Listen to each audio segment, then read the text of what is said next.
Hi, I'm Maggie, the Assistant Director of Wellness at NKU. Lots of companies talk about providing wellness for their employees. At NKU, we do that and we think about it a little bit differently. We know that when you have your health, you may or may not think very much about it, but when you don't have your health, it's a very powerful impact on many aspects of your life. For that reason, every year, we provide a health assessment to our employees at no charge to you on campus. It's recommended that employees or individuals have a health assessment once a year to manage their health with information they need. At NKU, we also take this information in an aggregate form and look at exactly what NKU employees need and provide those opportunities on campus for you to even further manage your health.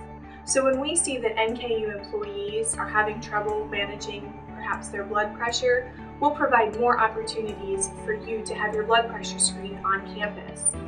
These are just a few of the ways that we do things differently here at NKU. I really strongly encourage you to take advantage of the health assessment this year, this February at NKU, and I look forward to seeing you there and involved in many other activities across campus.